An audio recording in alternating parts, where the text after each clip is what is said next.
at you pouring that orange Fanta. I haven't had Hey, orange there's Fanta in a long time. Wow, congrats on that, Declan. Oh my dang, dude. Oh man. Impressive.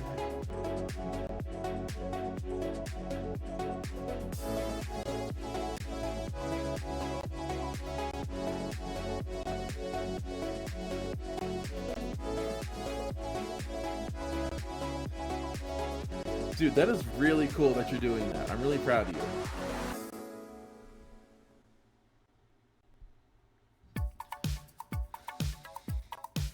Well, I mean, I'm ready. You're ready. We have 3 people in here, including me Four. and you. That's 4. We have 4. Oh, I don't know who the 4th is. Oh. Me, you, and Duxter. So Yeah. So, do we want to just go ahead and get started? yeah, we'll get started. But a couple of notes. If you have to get up and leave, just get up and leave. Just give me a hand signal and get up and leave. Because remember, I'm recording this for the podcast. So Don't worry, that won't happen this time. okay. All right. So let me reset everything. All right. Let me stop the music here. Is it still giving neckbeard vibes? Be honest. A little bit less so, but still Okay. kind of. But it's covering a little bit of your chin, so it's a little bit less neckbeardish. So not bad. But now you got the bald head guy thing going on instead of just I chose to shave bald. Yeah. Well, Dad, you saw my bad hair genetics. My hairline is like, look, you can see, all this would be gone. And see, Dude, there's nothing growing here. Oh, I know. That's what I'm saying. That's why I'm surprised you're not just shaving it completely like you have for years. No. I do. I've been having to be conservative with my razor blades for a little while, and I've fallen out of the habit of shaving every week. You know. Okay, gotcha. All right, fair enough. So, all right, well, let me. That's actually what I'm trying to go for. I'm going for lumberjack vibes. I do already make great pancakes. Well, there you go. So, Yeah. all right, And waffles and French toast and sausage, and sausage gravy and biscuits. Breakfast guy. Okay. All right, so I'm gonna hit record and then I'll hit the music and we'll get going. Okay. All right, let's do this thing. Oh, another note.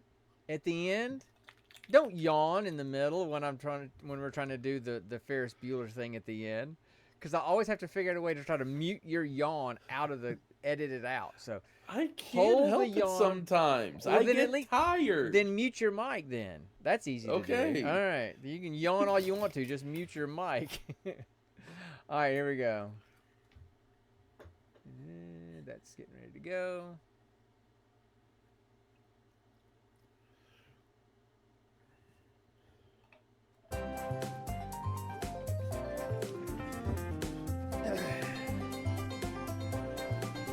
Connor and the banjo playing. For those playing at home, he always pretends to play banjo. But often, when the banjo's playing, he acts like he's playing a clarinet for some reason, or a saxophone. No, see, wait.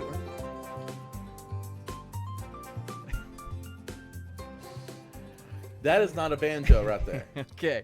Hey, everybody. Welcome to episode 93 of the Gene Pool Variety Hour. I'm Sean. I'm the dad of the group, and the guy on the other side of the screen is... Oh, what can we call me? I have gone by many names. I have gone by Connor. I've gone by Bo. I've gone by that guy. I've gone by Hey Sir, you can't do that here. But my screen tag is Quillmeister. I am Connor McKay. I am this dude's wherever he is on my screen. I'm his son of 29 years, and he infected me with the nerd. So did not stand a chance. Is there ever a time where you can just say your name? Ever? You've met me, right?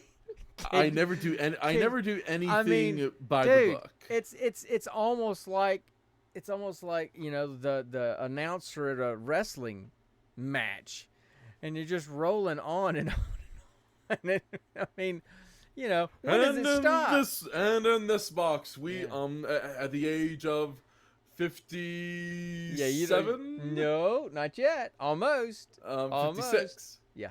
Well, And then if in it's this box at the age of 56, the cranium cracker or the coffee guzzler, the you know you love to hate head gamer. I should not have said anything. Yes, I that is should true. not have said You one thing Dad, about that. that I mean, come on, you've known me for how long? Oh my gosh. I just figured at almost 30 you would start to have a little restraint, but apparently not. So, Yeah, no, anyway. that's not me. So, And if anything, ever since I started working with kids over the past 2 years, I've become more unhinged. Because if you're gonna work with kids, especially at the age group I am, yeah. you have to match their energy. Right. If not, you're gonna drown. Right. Right. Well, anyway. So, we got a movie to talk about. I mean, We've got friends to talk movie. about. We've got lives to update on. Yeah, movie. Movie by definition, movie. Anyway, you see, if you're watching the stream, you see it on the screen. We're going to talk about Resident Evil Retribution, which apparently is like the third or the fourth movie in the Resident Evil series.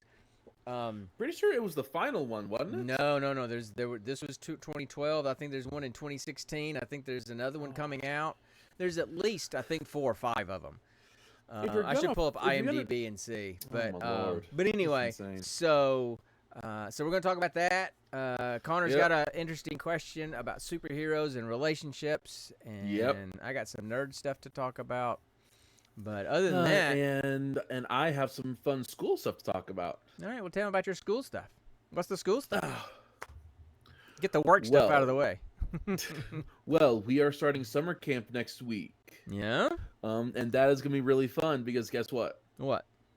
My supervisor is giving me and my co-teacher, Rita, full autonomy to write up our own lesson plans. Oh, that's scary. Why? I mean, Why is that scary? I don't know Rita, but I know your brain. So I'm not sure I know where that's going to go. And just to give you a little bit of insight into what we're learning about, let's see. First 2 weeks, it's gardening. Then we have creepy crawlies. Then we have mad science. And then we have superheroes. And then who knows after that? So flowers and bugs and potions and powers, oh my. Exactly. Okay. All right. Anyway. Well, cool. I mean, I think that's great, Connor. I know. I know that's just kind of in your wheelhouse. You like doing that kind of stuff. So good for you, man. I'm very happy. I'm sure you are, and that's awesome. So, I don't really have any life stuff to update, so nothing really to go on there. But I know nerd stuff. I've been playing Borderlands 3 South of Midnight, right? No, really? I finished that. I finished South of Midnight. Excellent game. See, I told you it was. It's an excellent game. The animation style that I didn't like when watching videos of the game, previews and stuff. Yeah. It actually kind of plays off pretty well when you're actually playing the game. So exactly. that wasn't that bad. And I think there's an option in the settings to if you want the graphics change to almost be exactly like you're playing in stop motion. Yeah, I think so, but I didn't bother with that. I just kind of ran through it and played. It's a shorter game. It's probably about 14 or 15 hours long, but it was enjoyable. Like you said, I'm 56. I'm about to be 57. I'm at the age where I don't care about difficulty level. Let's set that sucker down and just that setting that's like if you're not interested in a challenge and you just want to play to enjoy the story, that's the age I'm at now. So I played it on a little bit easier level, and wow, so Declan's doing a D&D 3.5 edition. We're going way back. So hey Dad, what edition did you did you start the family in when you tried to be a DM? Oh, when I tried to teach you guys 4. Yeah. which was Really? yes, because that's the one that was 3.5. no, that was the one that had come out, and it was very different than what I was used to. I mean, dude, I started with D&D 1.0. One. D&D 1. Yeah, you were basically the beta tester. And then the D&D 2.0 was called Advanced Dungeons and Dragons, and then it went to 3.0 and that kind of stuff.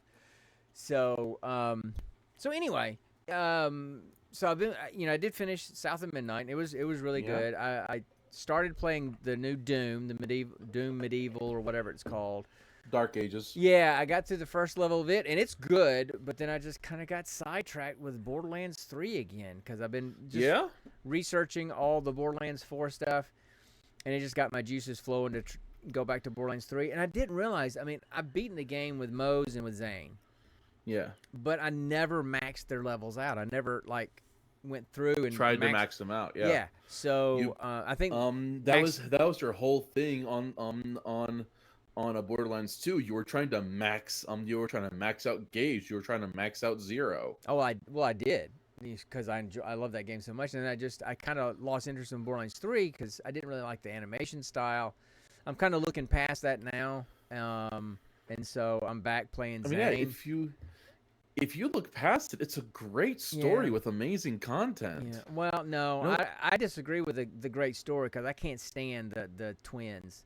They're I know that they're supposed to be annoying, but they're so annoying, and they take the enjoyment of the game for me. Jack, really? Handsome Jack was. Oh yeah, Handsome Jack, great, top tier. But he was by far one of the best villains because he was smarmy and evil at the same time. And the guy that did it just played it off really well. But the folks that play Troy and Tyra, whatever her name is, Tyrene, they're supposed to be annoying, and they play that off well, but it's so annoying, they just turn me off. I can't. It makes my eye twitch every time I hear the voices. Honestly, I feel like that's a lot of players' reactions to them, just because that's how they were written. But exactly, I mean, they accomplished their goal. But I think they. But you have to admit, on paper, you have to admit they are great antagonists. Yeah, I mean, on paper, they work really well as an opposing force to your Vault Hunter in this game. I mean, look, when they took Lilith's power, so I want to take them out, of course, right? Oh yeah. But anyway, so I'm playing Zane again, and I was on a second playthrough with both Mose and Zane, so I think I'm toying with Mayhem level 4 with Zane, and I'm at level 67, I think now. Nice. So I'm almost maxed out. But they've added so much since the last time I played. They've added some DLC. They've added some new in-game content type stuff that I'd never played before. They've completely added a whole new fourth skill tree for all the characters. Mm-hmm. They did that instead of doing two DLC classes like they have for the two previous games. Yeah. The one thing I don't like is with Flak, you know Flak's whole thing, right? The Beastmaster.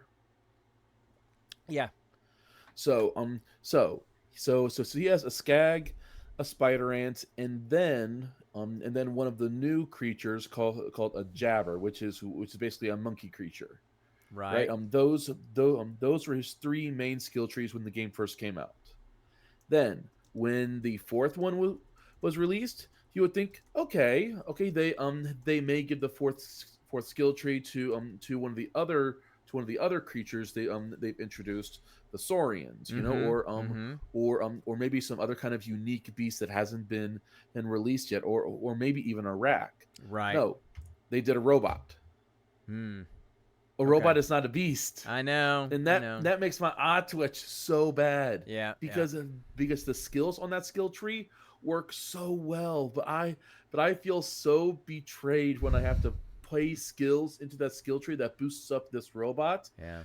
But it's never going to see the light of day. Yeah. It is never going to be out of its little pen in whatever Flak stores his creatures when they're stored up, Well, so anyway, a little Pokeball, like yeah, Pandora Ball or something like that. So I'm doing a second playthrough with Zane. I'm at level 67, almost 68 already, and it maxes out at 72. But I'll probably go ahead and, even if I max my level out, beat the game Oh, again with it. Because there's a lot of achievements that I didn't get, like finding every and name, you are an achievement hunter. finding That is every your biggest thing. finding every named area on all the maps.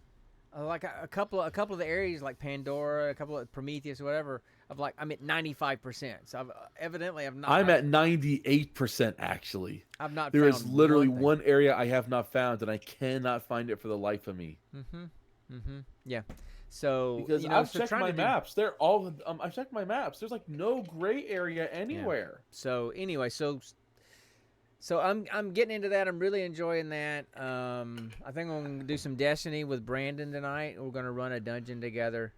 Just because Really? I want. Because they've done this new thing called Rite of the Nine, where they're kind of giving you 3 different dungeons. You kind of walk through and make them. They have like an easier level to kind of walk you through it. And this dungeon that we're going to do tonight, it's one that me and Brandon and Mitch have done before, just on regular mode. But I think Brandon and I are just going to kind of zoom through it on the easier level, because I just want to complete the quests that are tied to it, and the quests are just completing the dungeon regardless of what level. I want to do that because it gives me a weapon that I want. And then I'm probably not going to touch Destiny 2 again until, I don't know, whenever the expansion comes Borderlands out. 4 gets. Well, the expansion, Edge of Fate, supposedly comes out in July for Destiny 2. I'm looking at that. It's a bit of cash to pay for that, plus Borderlands 4. So, I mean, I'm definitely getting Borderlands 4. I'm trying to decide if I'm going to get Edge of Fate as soon as it comes out, or if I'm going to wait. So real quick. Sure. Correct me if I'm wrong, but I thought there was some point in the past maybe year or two that I thought Bungie's published that they weren't gonna touch Destiny 2 anymore, that they had already put out everything that they wanted for Destiny 2. Well, that was something I'd heard too, but clearly not, because they're changing how they're doing it. Instead of coming out with one huge expansion every year with like the seasonal content, like the 4-season kind of content, they're going to kind of have 2 expansions each year. They're smaller, but they're going to have 2 expansions each year, and they're still going to have like seasonal type content, but there's going to be kind of smaller chunks. So what's the difference? So when it comes to Destiny 2, what's the difference between the expansions and like the DLC, like they did with all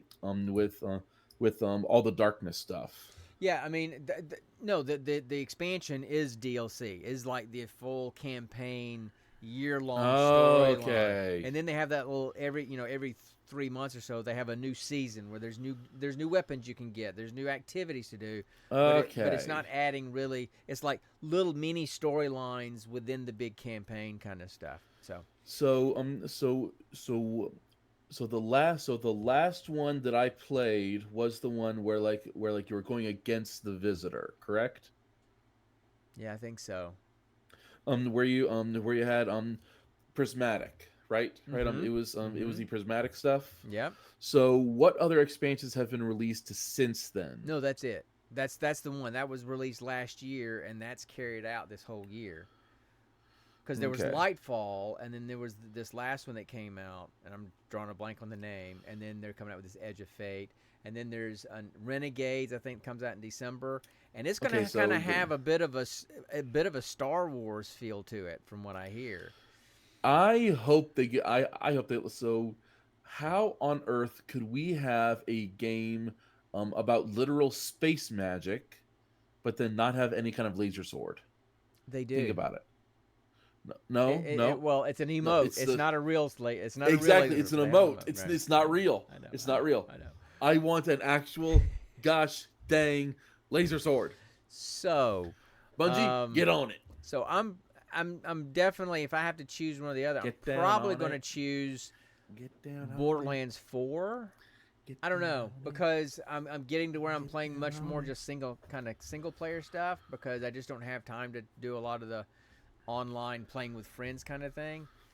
And hopefully by then I will have gotten my Xbox back. Hopefully. Crossing. So anyway, so there's that. And and non-video game stuff, I was telling you about this earlier this week.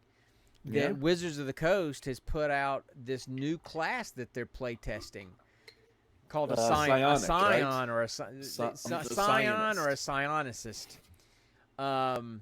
And so I'm definitely, if I can, because my monk's IQ intelligence is only to 10, and I think it needs to be to 13, so I can multi-class. So I know one place where I can sacrifice one feat that I had taken. And take that ability point. That'll get me up to 11. I've got to find a way to get 2 more points. Now, granted, we're only at level 4 or 5, so I've got some time. But Up that actually, yeah, when you choose ability score improvement, I'm pretty sure you get 2 points you can put anywhere. that's right, and that'll put me at 12. And then if I Yeah. can find 1 point somewhere else, that'll put me at 13 for intelligence, so that I can multi-class into the Scion, because the Scion has 4 subclasses, and one is like teleportation and all that kind of stuff. So you're kind of like blinking all over the battlefield. Another one is more like the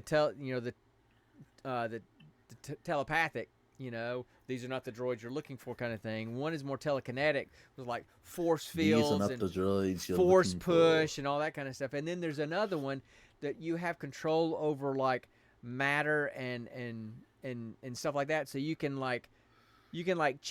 stretch your arms out, and it's almost like rubber, like Mr. Fantastic type stuff or something. Okay, so like that. so let me just check. Yeah. You're basically gonna become a Jedi minus the lightsaber. 100%. Because think about it. Didn't Rey essentially manipulate matter when she force healed somebody on camera? Something like that, yeah. But the subclasses I'm looking at are either the one where there's the movement, like blinking, teleporting back and forth. Yeah. Probably I'm going to do the one that has the force attacks, like the force push, the force fields, those kind of things. That's probably the one I'm going to take. You would bring a whole new definition to the 1-inch punch, wouldn't you? Let's go, man. Let's go. Let's do it. So that's my plan, is to and I've never multi-classed a character before, but I'm definitely want to multi-class and create a Jedi in our game. So that's my goal. That's what I'm working for. I am not giving you a laser sword. That's fine. I'm already giving you my version of the freaking lantern core rings. Look, dude. No. Look. I'm already, a monk. I'm going to be a Jedi. I'm going to be Shang-Chi Jedi. Because I'm going to have the 10 rings that I'm working. This is the side quest. I've already got 2 of the 10. So I'm going to have the 10 rings. I'm going to have the monk stuff, the martial arts stuff, and I'm going to have the Jedi stuff. Let's go, man. If Shang-Chi was a Jedi, that would be me. There you go. That's me. I am so looking forward to that. I'm so looking forward to trying that. I'm now tempted to have you fight a squadron of warforgeds who for some reason just say Roger, Roger. Let's go, man. Let's go. I can hire them, right? Anyway. Roger, Roger. So that's kind of the nerdy stuff that's been on my plate lately. Nice. So anyway. Ooh. Yes. Also, I have a quick question about South of Midnight. Okay. Yeah. So you say you finished the game, right? Sure. Out of all of the people, out of all the stories you played through, which one made you feel the most? Ooh, good question. It would probably help if I remembered all of them. Even though you haven't played the game, you probably remember them better than I do. I know that there was there is one that always stood out to me. There's the old lady with the orphans. Yeah. And then there's Two-Toed Sam. Two-Toed Sam. Remind me of Two-Toed Sam. Which one was he? Giant alligator. Okay. Yeah, not so much. I think the guy that turned into the huge bird, the big owl attacker guy, because of his dad and the abuse and and his mom dying, and then the guy's boss killing it, the dad's boss killing him, and all those kind of, maybe that one. But I guess that one made you feel the most. I guess, and then but probably the one that was probably the most wide-ranging story was the lady. Oh God, the one that's the big spider with the strings and stuff. What was her name again? Something Molly. Yeah, yeah, yeah. It's Mug and Molly or something like that, or something like that. Anyway, because she was taking in all those orphans because there was all these orphans Yeah. that had nowhere to go. So not so much a sad story for her, but a sad story for all those orphans. Though they weren't really a focus of that mission, so to speak, or quest line. But yeah, So and the music was fantastic. I know, right? So good, and because it was so not video game music. It I was, know. and that's the reviews that I'd read said one of the things that's kind of either or in this game is the music. That some people are going to absolutely love it, and some people are going to absolutely hate it because it's not video game kind of music, right? But I agree. because the songs were telling the story of the quest that you were on at the time, the character that you were going up against. So. Yeah. So it was very good. It was a morning. So I don't need a surname. But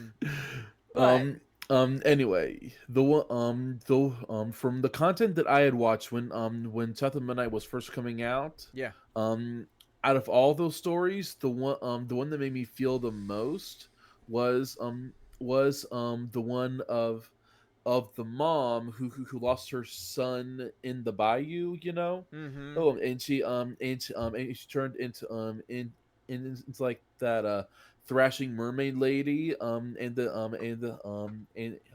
you helped, and then you essentially helped her son come back, and you could tell she was worried that the mom wouldn't recognize the son because they had both changed so much. But then when you see that embrace and they just let go, you feel that sense of relief and that sense of wanting from the character too. Right.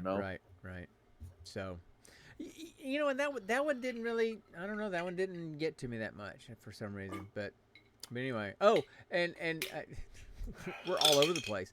Because I didn't get a chance to finish because we got sidetracked on Borderlands 3. I was going to talk a little bit more about Borderlands 4. Man, you know what? I think for the very first time, of all the Borderlands games that I've played, I think for the very first time, I'm going to go with the Siren to start with. Really? I don't think I've ever played a Siren character. I think I tried Maya for a little bit. I may have, but I like characters that have like buddies that come along with you. I think that's why I like Zane so much, because you have your little flying dude, and then you have your digiclone, which now my digiclone uses whatever weapon I'm using. So because I've gone in because I figured out that I play at Mayhem 4 right now because that's about. I die every now and then, but I'm generally okay. I could probably push up to 5, but I'm kind of comfortable at 4 right now. But I can go into Mayhem 6. I can go into Sanctuary, crank Mayhem level up to 10, and then go use a couple of gold or diamond keys and get some really like Mayhem level 10 weapons, and then go back to Mayhem 4 to play. That's how that works. Oh my! You're a genius. Now you can't do it. You have to be at Sanctuary to do it because if you change your Mayhem level while you're in a map in game, it'll reset your map what you're doing. So you'll lose your progress of whatever you're doing. So you just back out to Sanctuary, change it, and what I do is I change it to Mayhem level 10, quit the game, and then reload. And then I'm in Mayhem level 10. I'll go open up a couple of chests.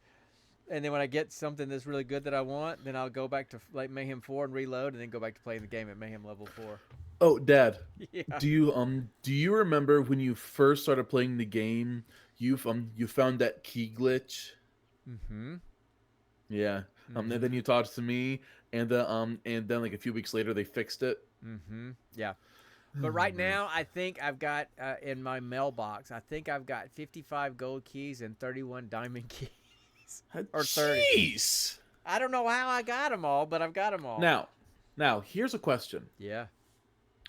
What do you think has better potential overall? The gold keys or the diamond keys? The diamond keys. Why? Well, when you use a gold key and you go open up the gold chest, you got 5 or 6 things that come out of that chest, right? Yeah. Okay, and you can pick the 5 or 6 things, but they might be anywhere from blue to purple. You might get a legendary, right? Yeah. When you open up the diamond, use a diamond key, you've got a wall of shields, like Mhm. 30 shields that you can choose from, A 30 wall of weapons, guns, and then a wall of all of grenades, grenades and mods. and class mods. Yeah. So, but you can only have one of each. Exactly. But you've got 5 minutes to scroll through and find the best ones in each category. So you might get 6 or 7 guns, or 6 or 7 things out of the gold chest, but only 1 or 2, maybe even 1 are decent.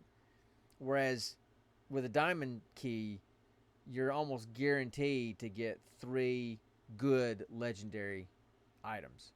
And then when you pick your 3, you still get a 4th at the spot where you put the key in. So you get 4 legendaries for every diamond key. So I think the payoff is better with the diamond keys. The consistent payoff is better with the diamond keys. Consistency, I'll give it to you there, but I have gotten some amazing stuff from the gold chest, you know? I mean, I have too. Oh, and I did say the other day that there is a place where you can farm for the infinity pistol. I just got to get there, and I'm gonna start farming for the infinity pistol again. So, anyway, Dad, guess what? What? I got the infinity pistol before you did. You did, but then I got a did. bunch. I got like 6. You have them right now? In Borderlands 2, I do. I've got 2. Yeah, in Borderlands 2. Oh, yeah. In Borderlands 3, I've got 2 of them. I've got 5. Bully for you. Now, one of mine is not even, it's just regular level. One is Mayhem level 2. So, I mean, they're not that great. Yeah. So, but anyway. Okay. So, I think you had a pretty good question that you wanted to ask. So, let me hit. You are right. You are right. I want to ask you a bunch of questions. And I want to have them answered immediately. All right, question man. Riddle me this. Shoot. All right. So, superheroes and relationships. Why don't they work? Oh, I have all kinds of ideas about why they don't work. Oh, same here. You want to go first, or you want me to go first? So, they don't work because of one thing. What's that? The villains. Anytime someone gets a little bit of love, almost instantly, that person is like somehow either randomly or through or through some kind of heavy investigation, that person becomes a target. Mm-hmm. And in a lot of the time, the person that is the love interest is a villain. For example, often Catwoman with Batman, mm-hmm. and weirdly enough, Black Cat with Spider-Man. Yeah.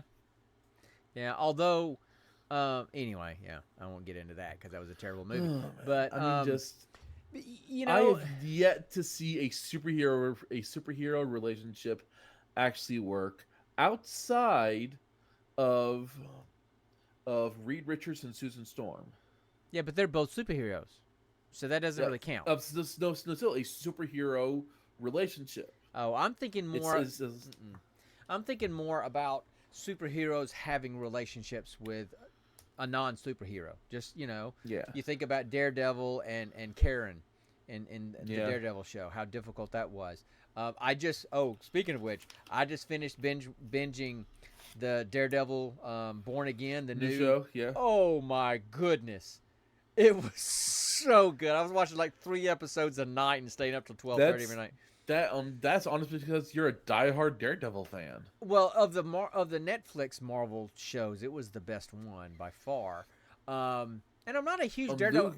Luke Cage being a close second. It was okay. I actually like Jessica Jones better than Luke Cage. Really? Yeah, but as far as a superhero, Daredevil doesn't do much for me. He's not like one of my favorites. But just the storylines and the acting and just the show and man.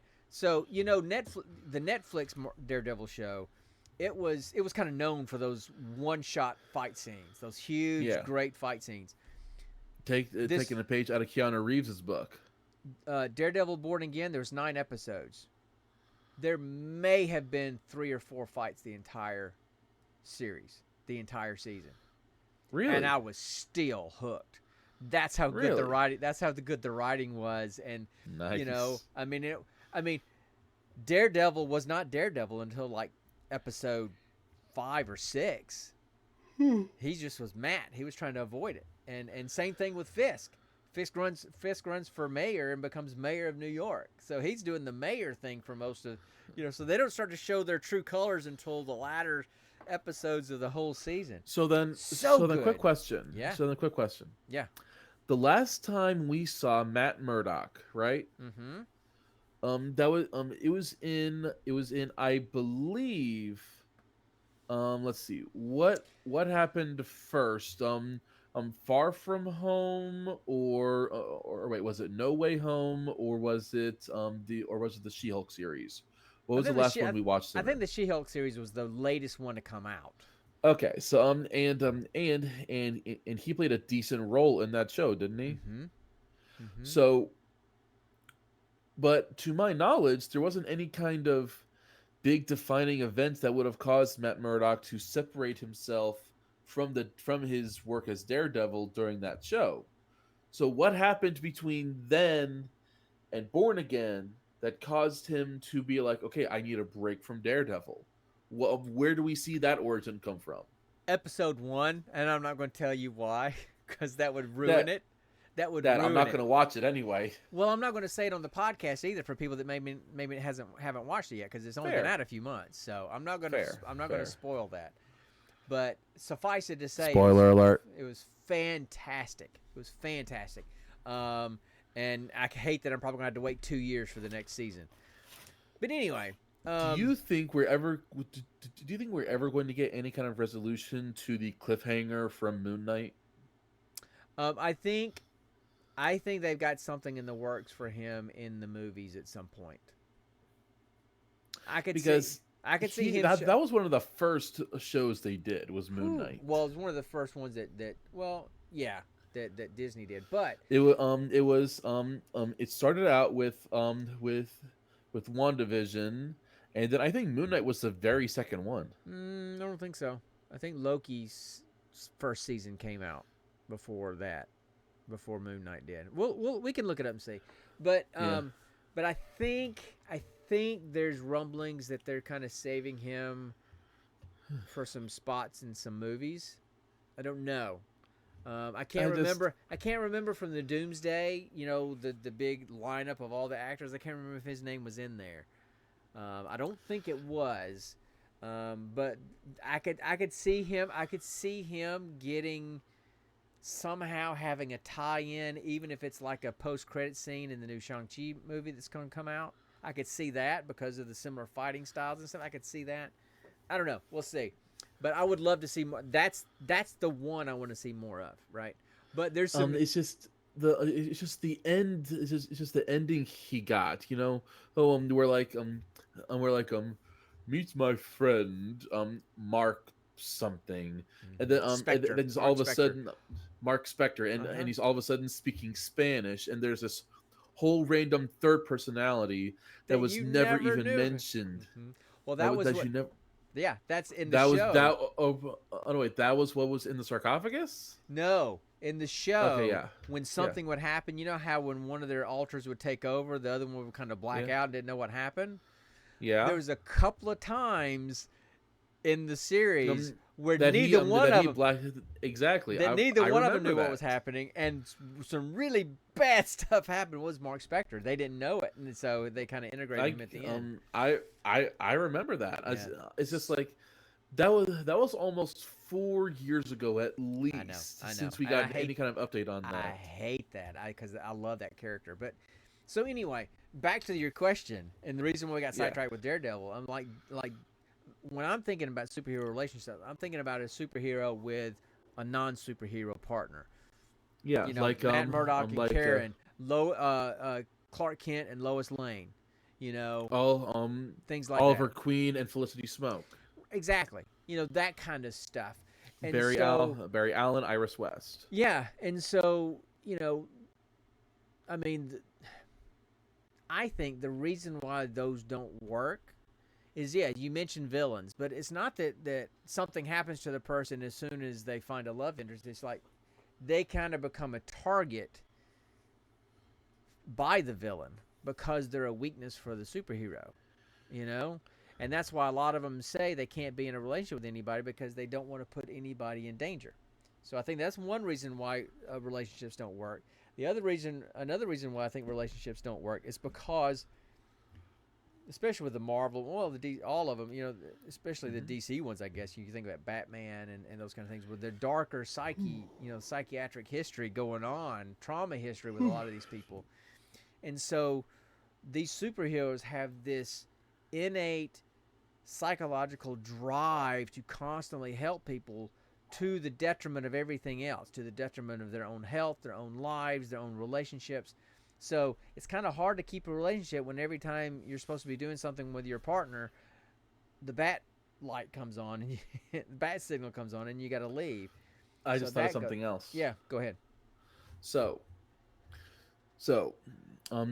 similar to how say you're marrying a soldier, right? Okay. You know that their work is going to be very important to them. Sure. And the stuff that they do is vital to safety, security, and all that. So you Right. know that sometimes there may be moments where they have to choose their work over their personal life, right? Exactly. That's what I'm saying. So it's exactly the same with superheroes. And you know how every superhero says I can't tell her my identity, but what do they always do? Tell the identity. Well, and then it creates this power shift. So like you're not paying enough attention to me. I was literally stopping a bank robbery by a man in a giant rhino suit 2 hours ago. I'm sorry that I missed dinner. Or so they have this whole thing of, and they always write it this way: you're not paying enough attention to me. What about my needs? I have to take care of an entire city because I'm the only one I'm physically empowered enough to do so. Yeah, well, I mean, that's part of it. Like, there was a scene in the season finale of Daredevil that was just that, with the love interest that he has in this season. That was exactly that going on, you know. You're just pulling away from me. You're just so distant. What's going on? That kind of stuff, right? But, you know, another thing is that the non-superhero side, you know, when they find out the person's true identity and what they're doing, because they love them, they don't want them to get hurt. And so they get to the point where they're like, I can't do this because I can't live my life wondering if you're going to die every night when you go out, you know? So That's fair. There's so many reasons why they just don't work, which is why I think The Boys plays up on this a bit, right? It does. Except for Huey and Starlight, and they try to work on it. But he's but he's always got his, you know, kind of low self-esteem and kind of this, you know, kind of stuff. There's always that power differential thing that you talked about. It's just flipped because she's the superhero. Yeah. But and look, I watched the first 2 seasons of The Boys. I never watched the third, and I haven't watched the fourth. It's just, look, the gore is the gore. It's pretty gory in places, but it's the raunch that gets you. It's so much raunchy stuff. I mean, I'd forgotten, and I said, I'm going to try to watch the 3rd season and then see what the 4th season's like. Very first episode, the first 5 minutes of the first episode of season 3, and I'm like, nope, not doing that. You remember the scene in the first? Have you watched it? With I'm all caught up, Dad. The incredible shrinking man, and yeah, I can't do it. Can't do it. So I just turned it off. I mean, there was a literal scene with a man and an elastic prehensile Haschenwasser.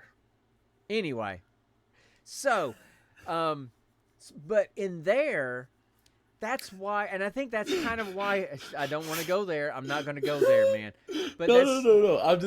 I'm thinking of a scene with MM. Okay. Anyway, let me finish my point. So, in The Boys, that's why that comic series. Okay, I'm gonna wait until you finish. So we're just going to kind of say, I'm going to play some elevator music, let him finish his laugh. Sorry, people. He gets the giggles, and there's nothing we can do about it. Okay. So with the boys, I'm good. I mean, I think that's the way the boys' comics were written. It's just like they're so hedonistic.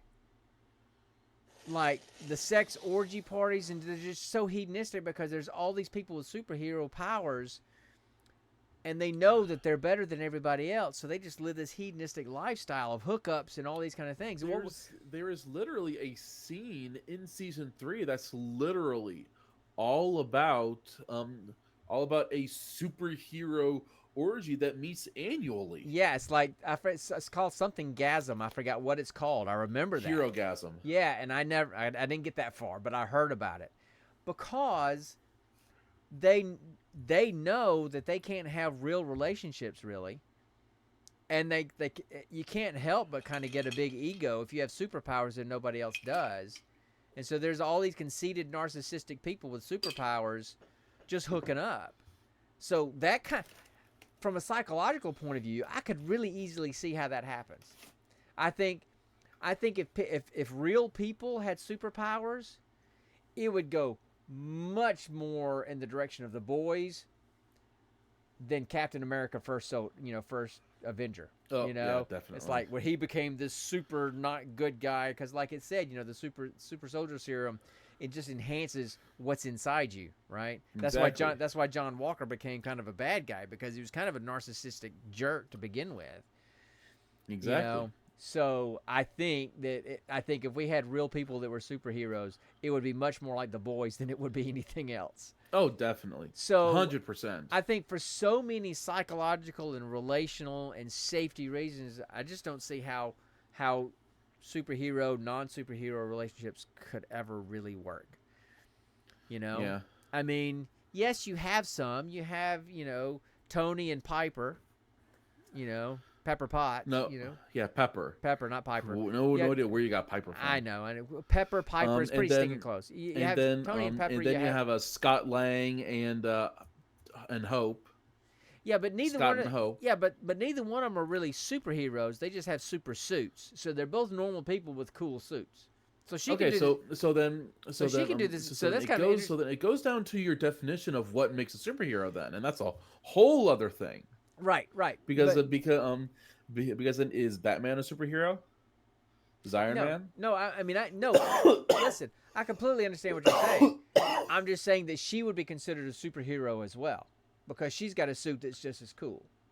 No, I know. Right. So that one Lang and Hope, Scott and Hope don't really count because they're both superheroes, right? Fair. But the ones you mentioned, like all, like Oliver Queen, Felicity Smoke, Barry Allen, Iris West. Yeah, those make more sense. Peter right? Parker, Gwen Stacy, Mary Jane, and a whole bunch of other people. Yeah.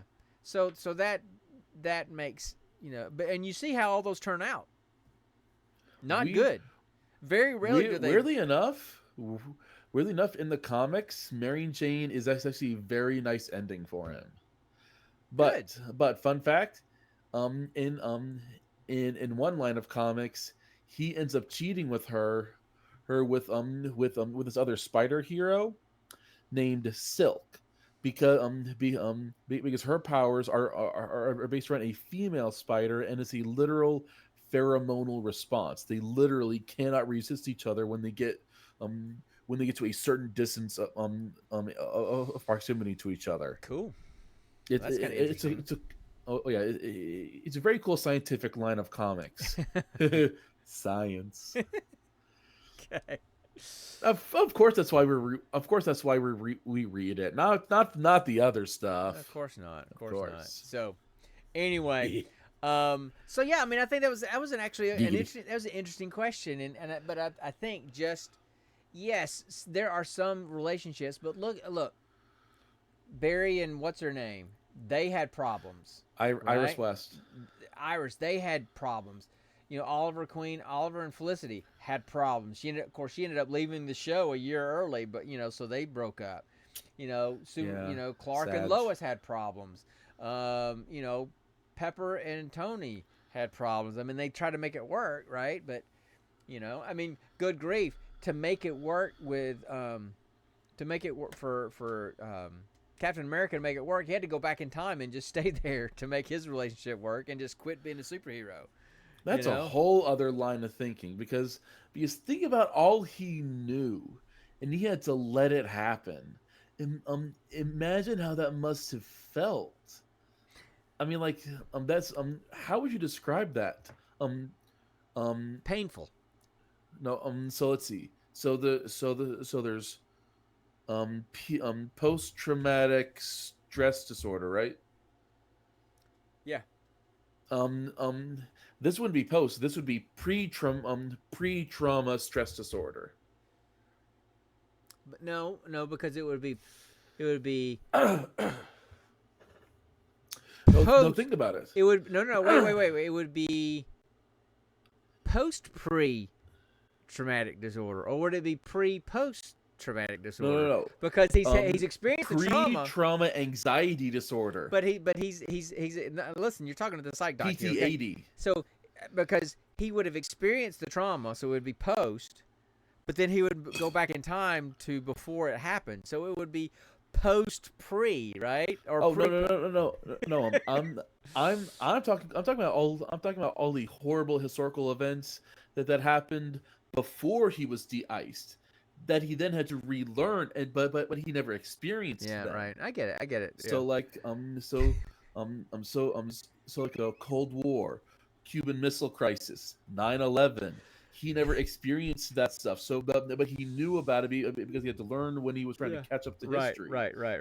So that's pre-trauma anxiety disorder. I guess so, but this discussion is starting to weirdly sound like that episode of Big Bang Theory when they're trying to solve the Back to the Future thing. Has, have, had, will have had. That's one of the best. That's one of the best things on that show. It's one of the best things on that show. That's a great show, and if you had watched Sheldon, we have been all over the place. I need to just play the chicken for 5 straight minutes because we've been doing nothing but chasing chickens tonight. If you had watched Young Sheldon, you would have seen so much amazing backstory into what made Sheldon Sheldon. You know? I'm sure. But I just didn't really have an interest in that show. So that's fair. But anyway, but it got such a big cult following. His the guy playing his brother got a spin-off called George and Mandy. Oh, I know that. Yeah. So anyway, so I think that was a good question, man. I enjoyed having that conversation. So that's kind of cool. All right, so how about we talk about this movie? You want to talk about this movie? Let's do it. All right.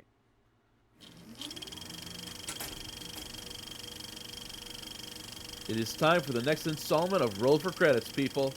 There you Buckle go. up. I always forget to say that now. Since we started doing this again, I keep forgetting the things we used to do. So, yeah, that's usually what I say before I hit the button. So, there you go. What we usually do is I don't know what we usually do. You say it's time for the next installment of, and then I say roll for credits. Right. So maybe we'll actually get that right at some point if we can actually start doing this on a weekly basis and kind of get back in the swing of things. So okay. Hey, it's not my fault we had a giant hiatus, okay? No, I was out. I was gone for 2 weeks, so there's nothing I could do about that. Oh, speaking of which, guess what? Okay. I am now on Spectrum. Good. And my internet is so much better. I told you. And I am actually paying a decent amount instead of being gouged. Trying to figure out gouged. Let's just leave it at that. I was trying to find a more flowery yet PC way to say it. Nope. We just need to go with gouged and just leave something it at that. up the butt. Yeah, I know. I knew you were going to go somewhere. So anyway, all right. So the movie we watched for this episode Resident Evil Retribution, right? Yeah, which is a 2012 movie. Directed by Paul W.S. Anderson. Never heard of that guy. Not Wes Anderson, but Paul W.S. Anderson. Well, because if you look at his IMDb, most of his movies are the Resident Evil movies and other kind of action, sci-fi.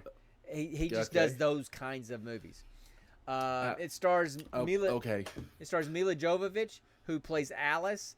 And listen, I tell you what, I'm going to pull up IMDb. I've never seen this girl at anything else, so she must you only be know, known for Alice. have you ever seen The Fifth Element?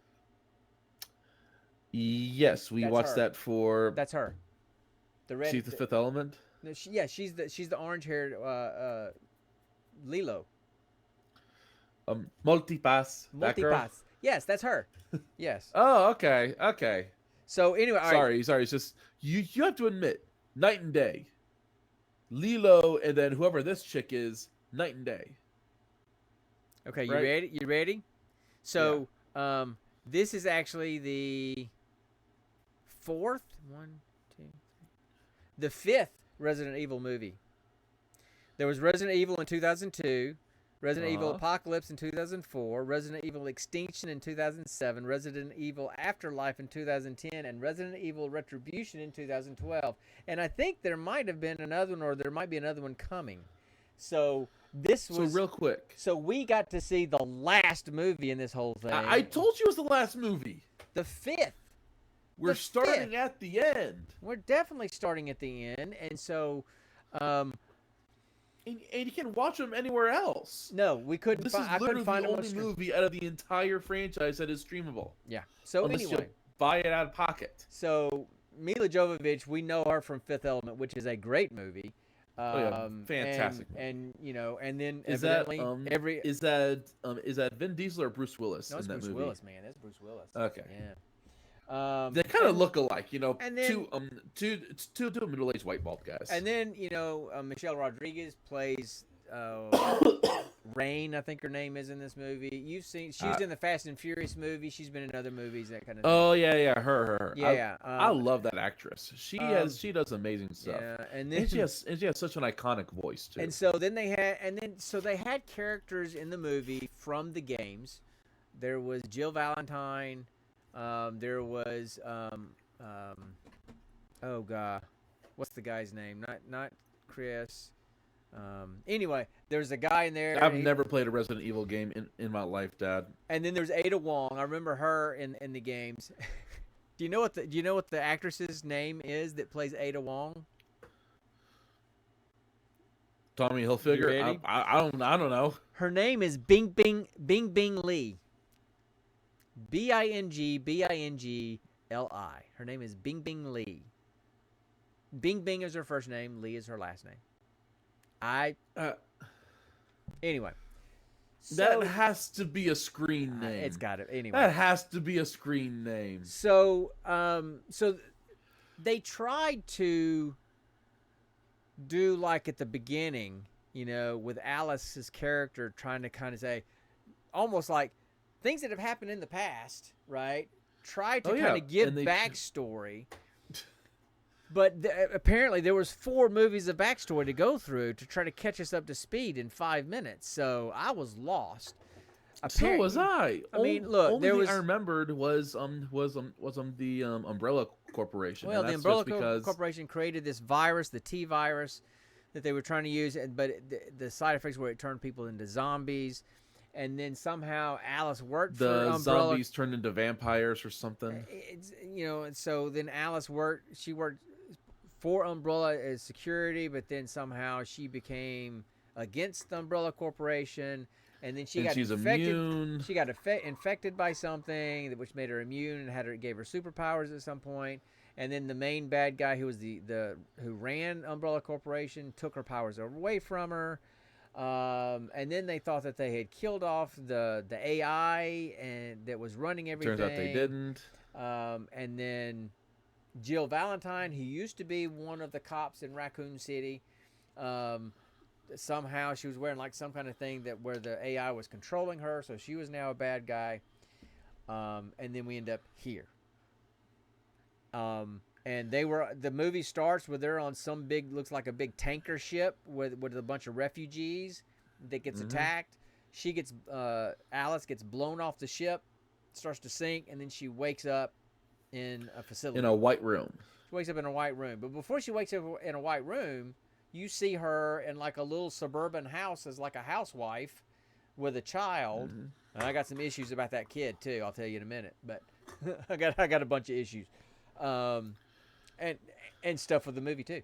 So anyway, um, but then she wakes up from that what she feels like is a dream, and she's in this big white facility, this umbrella corporation, and then somebody hacks the computers, and she helps her escape. And so then the whole story is her trying to escape and her friends coming to help her escape, and they're trying to destroy this underground bunker that Umbrella Corporation has created, and we go from there, right? So then there's all the action and stuff about the movie.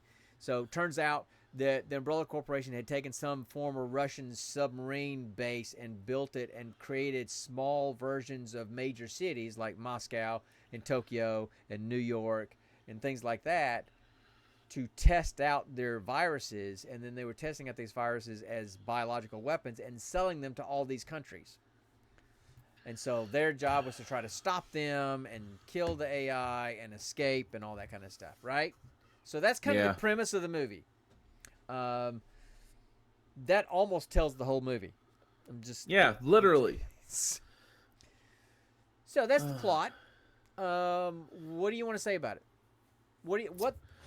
Any thoughts? They took the most common trope to science movies and just amped it up to 11. That trope? Yeah. That trope? See Star Wars. What is in Star Wars? A bad guy. I mean, clones. Oh. Okay. Clones. Right. So what? They literally have a clone factory up the wazoo. Right. And why did they have to do that? Why did they have to have clones?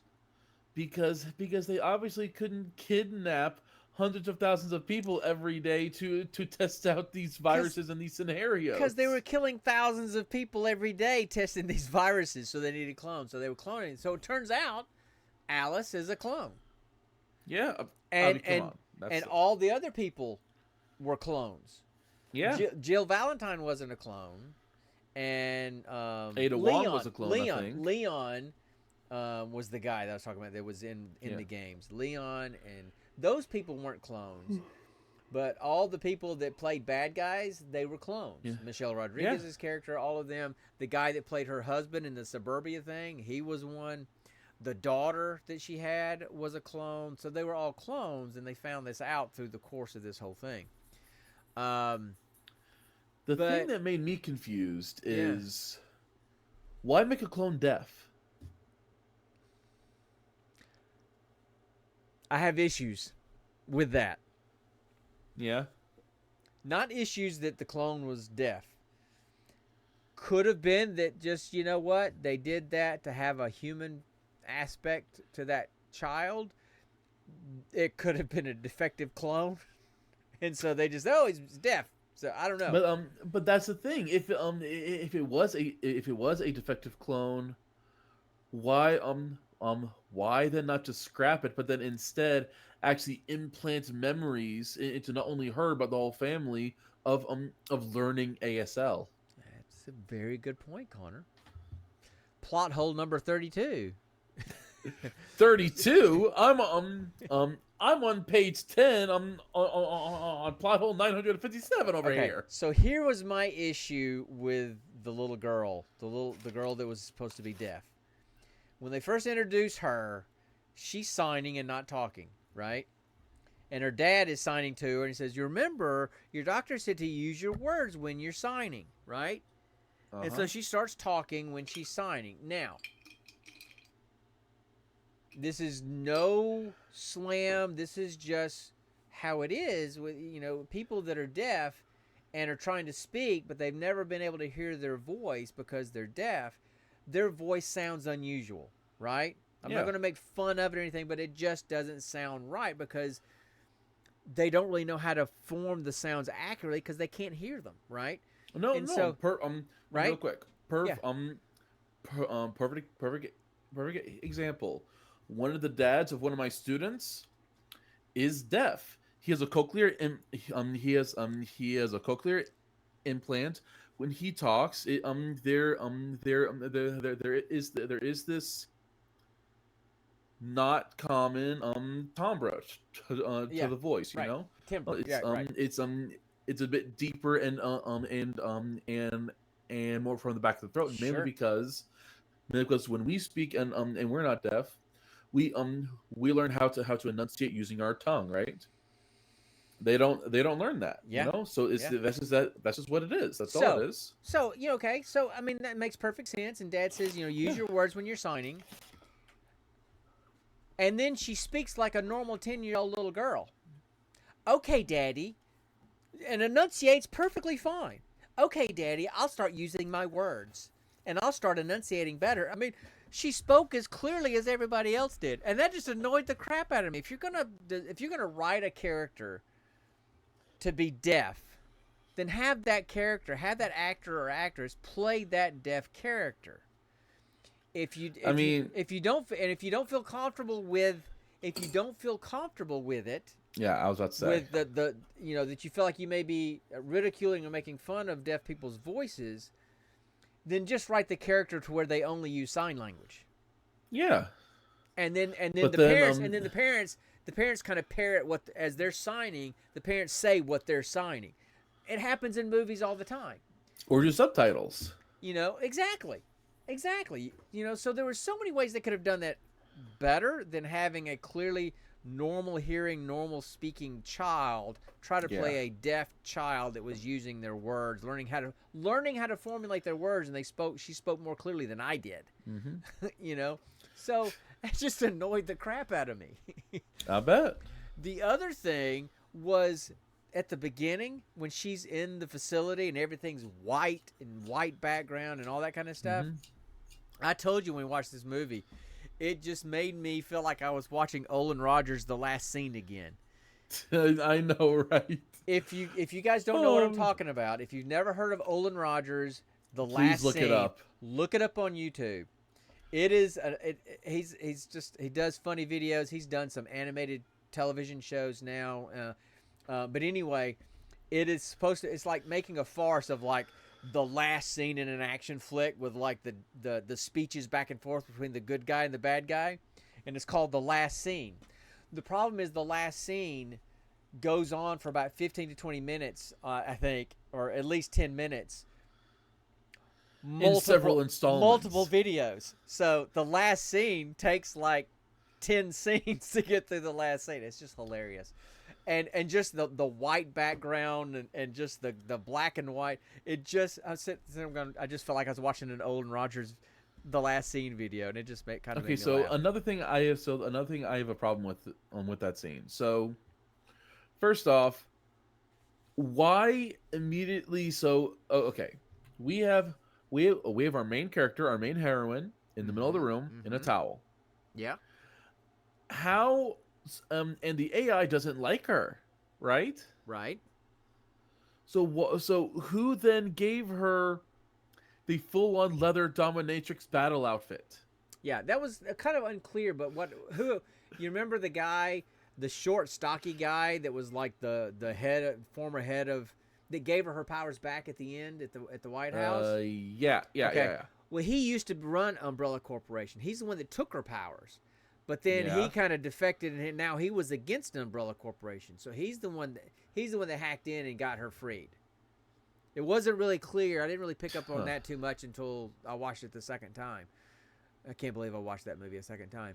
But I did not even give it I didn't give it a chance. so anyway, so that just made me laugh, and and the dialogue and the speech style of a lot of the actors and actresses reminded me. It made me feel like they were trying to really mimic the dialogue style of the original games, back in the day, with Jill Valentine, those kind of things. But they also moved like they were a PS1 game. I mean, everybody moved so like almost stop motion and stiff. It just looked fake. And it looked like they were these PS1 games moving around on the screen. Now, I don't have a good backstory on Resident Evil because I played Resident Evil 1 and I played Resident Evil 2. I've played no Resident Evil game since then, and that was back on the PS1 days. So I don't have enough on the storyline, but so that bothered me. It's like, okay, your speech style is very stiff, your movement is very stiff. It's like you guys are trying to mimic a video game, and it just the whole thing just looked and felt weird to me. Yeah. So go ahead. You were about to say something. So, I'm trying to remember something about this franchise. Wasn't there at some point like a Resident Evil whatever involving vampires and werewolves, or am I confusing franchises? Like I could have swore there was some kind of Resident Evil thing involving like a vampire werewolf hybrid. I don't know. I didn't play one. No, There was talk about the movies. Oh, no, I don't know. I don't know. Something Underworld. I thought it was Resident. No, that's Evil. not Resident Evil. No. That's Oh God, no. That? Oh God, you're making me draw a blank on that. Hold on, I'll find it. No, it's not Castlevania. This was like modern stuff with like trucks and motorcycles and guns, but just happened to have some kind of like vampire werewolf fighting thing that It was just called Underworld. Really? Mm-hmm. And it starred Kate Beckinsale, Celine, Kate Beckinsale, Celine, a vampire warrior. There was several movies in that franchise, right? Celine, a vampire warrior, is entrenched in a conflict between vampires and werewolves. So yes, you're remembering a movie series, but it wasn't Resident Evil. Gotcha. I guess I guess I was just getting them confused. Yeah. So another thing that bothered me about this movie, so one of the reasons why I stopped playing, one of the reasons why I stopped playing the Resident Evil games is one, they just didn't grab me as much. You know, they're kind of cool at the beginning. There's a lot of going back and forth, and I hated that. But one of the things that always frustrated me was, hey, you could get a gun, but it was so freaking hard to find any ammo for your gun. You're always going, I've got one bullet left I need to hold on to just in case I need it. You're always desperate for ammo. Apparently not in this movie. I mean, they apparently were all using infinity pistols. Because nobody ever had to reload.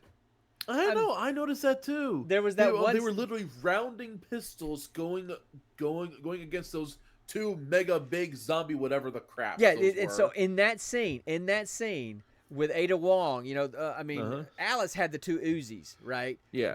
But or machine pistols, but Ada just had a regular like 9mm type pistol, right? Okay, those things can hold. At most, if you've got like a huge pistol, a Desert Eagle kind of thing, you might be able to hold 15 rounds. Most are about 10, right? I counted. Now, I may have miscounted. I counted 29 bullets coming out of that gun in that scene without stopping. 29. May have been 30 and I just missed one. But I'm like, okay, I ain't never heard of a 9mm pistol with a 30 round in it. How long would the magazine have to be if it could hold 30 rounds, do you think? I mean, it'd been like a pogo horse, thing. I mean, so I'm sitting there going, come on, guys. I mean, at least have them reload every now and then to make it look. It's like in the early. It was the last movie in the series. There was barely any dialogue. In the early scene with Alice in the Umbrella Corporation, the big white building kind of place, when she was fighting all those zombies from Tokyo in the hallway, she did reload that one time, but I think she shot about 40 bullets between the two clips. I'm like, I don't think so. No, this ain't no infinity pistol. This ain't Borderlands 4. No. So, no, I agree. So anyway, look, some people, if you love and you're a huge fan of the Resident Evil games and you've played them all and you're just really invested in that franchise in that world, and you've seen these movies from the very beginning, like maybe Mitch, who was excited that we were going to do this movie when last time, and you've seen all the movies and you kind of know the storylines. and you get to the point where you can just kind of appreciate movies that aren't good, and you just appreciate them for what they are. You know, because we've had some movies that are like that we kind of like, that were bad movies, but we liked them anyway. We appreciated them.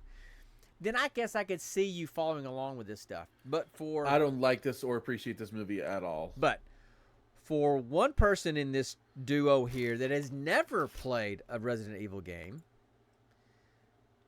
and another person who has only played the first 2 back in the PS1 days, and having never seen any other Resident Evil movie, this was a slog to get through. So the biggest problem I had with this movie, almost no coherent dialogue. Almost no coherent dialogue because you were watching the ending of this franchise. So you were literally trying to figure out all this history that these people had with each other as you were watching it. Yeah. It would literally be like if somebody watched the last Harry Potter movie before watching the rest of the series, or watching the last Star Wars movie, having never watched any other Star Wars stuff at all. Which trilogy though? That's the thing. No. I mean, just the storyline. Take it chronologically. Okay. Okay. And you watch the very last movie in the storyline. Episode 9. Right? Okay. And you've never watched any of the other movies or TV shows or anything. You just start with the last movie. You'd be just as lost as everybody else. I agree. And even people that are huge Star Wars fans were a little lost in episode 9. So anyway, why bring back Palpatine? The guy was gone. It would have been more believable to bring back somebody like Snoke and whatever his species was. So listen, for fans of the Resident Evil franchise, video game, movie franchise that has invested all these kind of things, hey, sure, watch it. It's a good movie. Yeah, go ahead. I'm not going to say it's a good movie, but you're invested in the storylines, you're invested in the characters. Go ahead and watch it. But if you're not, don't. It's not worth it. I agree. Because 1, we're lost, and 2, it wasn't very good. If I'm watching a movie that I'm kind of lost in, but it's a well done movie, and I just am missing something, I'm just not getting something, I'm okay with that. Because that's just my brain's not being able to pick up on some things. If it's a well-done, well-acted movie. Well, this didn't have that. So it just was not. I felt that way with Tombstone when I first watched it. Yeah. But it's definitely worth watching. That one's definitely worth watching. So. Oh, yeah. Tombstone was worth watching. It's just in the beginning I got confused. Yeah, I get that. So, anyway. All right, well, listen, I think we've said enough about that. We've pretty much run out of time. I didn't even hit the little nuclear bomb thing when our timer ran out because we were too busy talking about this bad movie. Yeah, but anyway, so I tell you what, so let me roll for the next movie, okay? And then we'll get out of here. Let's do it. All right. Let's do it, Papa Bear. Shake it, All right. shake it. So let's see. So I rolled a 4, which would be Amazon. So we're going to watch a movie on Amazon Prime. Okay. And then for genre, I rolled a 1, which would be action adventure. Okay. All right. We may get something good. Come on, don't fail me now. And then for the movie in that genre, I rolled a 51. So we're going to be scrolling down a bit here, all right? So y'all hang tight. I'm going to scroll down through my list I'm going to go find my action adventure thing and scroll down and find the 51st movie in the action adventure genre on Amazon Prime, and that's what we're going to watch. So y'all hang tight.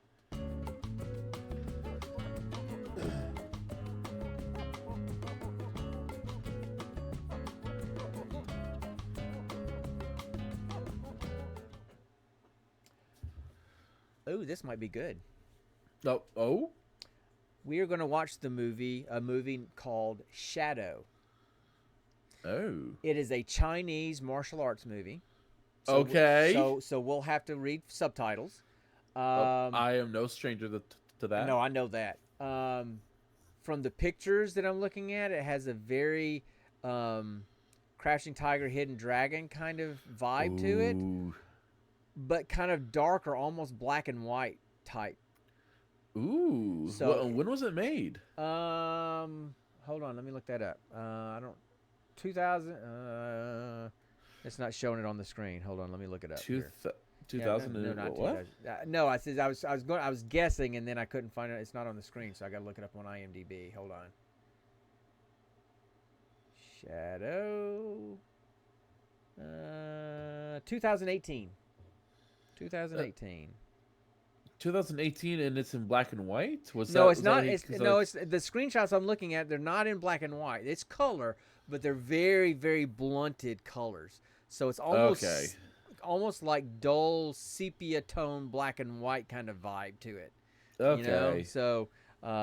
So yeah, it looks really cool. So that might be one that's going to be fun to watch. So we're going to be watching Chinese martial arts movies. I mean, not Chinese martial arts, but a Chinese martial arts movie.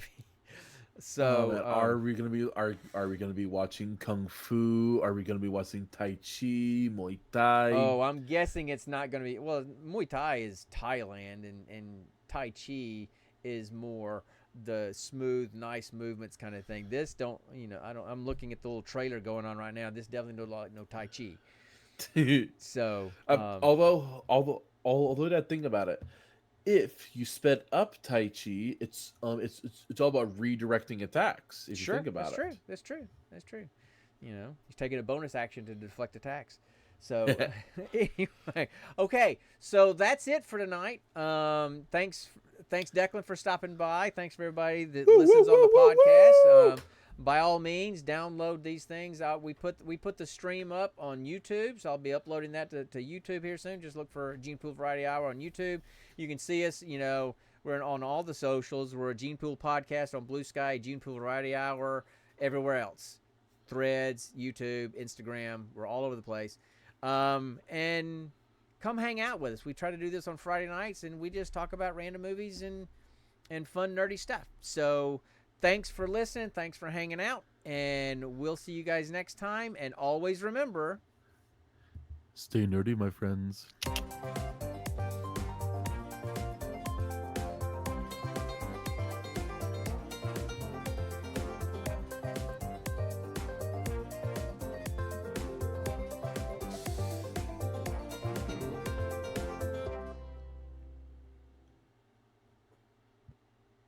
You're still here? It's over. Go home.